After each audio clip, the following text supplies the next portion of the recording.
Bu salat borligini shayxlarni o'zlari ham bilishmasa kerak. Nomini kim qo'ygan bilmadim-u, lekin juda ham mazali salat. Yog'ni salgina qizdirib, kattaroq somoncha to'g'ralgan go'shtni solib qovuramiz. Pishguncha dimlab qo'yamiz. Idishga ikkiga bo'lingan cheri pomidori, qo'ziqorin tuzlangan bodring, sariq yashil bulg'or qalampir va qovurilgan go'shtni solamiz. Garoq va to'g'ralgan ko'katni solib, ustidan qaynoq yog' quyamiz.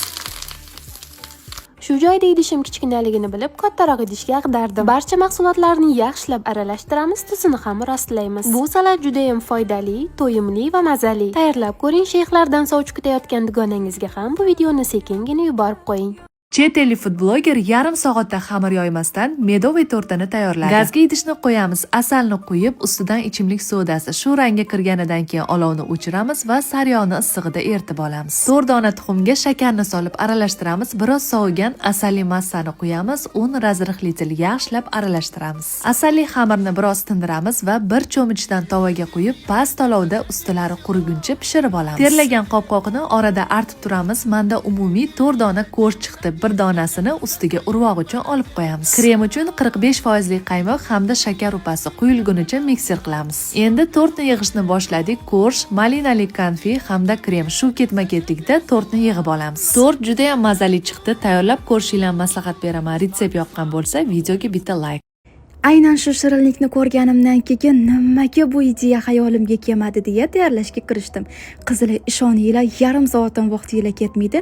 Xullas, idishga ikkita tuxumni chaqamiz, shakar solib aralashtirib olamiz. Avval suyuq, keyin quruq mastalarimizni solib aralashtirib olsak bo'ldi. Qizigan skоворodkaga suyuq mastalarimizni solib, birin ketma-ketlikda pankeklarimizni pishirib olamiz. Asosiysi bir xil dumaloq bo'lsa bo'ldi. Kremiga keladigan bo'lsak, qaymoq bilan sig'ishoniy molokkomizni ko'pirtirib olamiz. Xohishga ko'ra tvorog qo'shib yuborsanglar ham bo'ladi.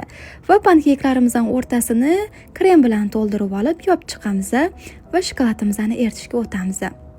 Xuddi videoda ko'rsatilgandek shokoladimizni botirib olib, 20 daqiqaga muzxonaga yuborib olsak bo'ldi.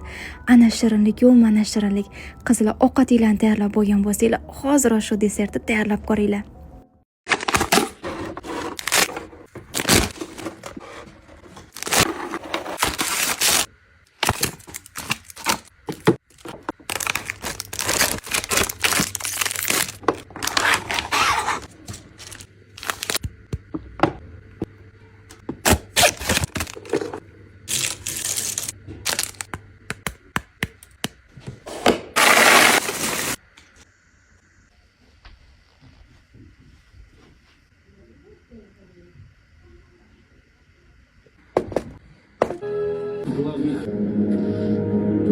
Наоборот, я мечтала это почувствовать, что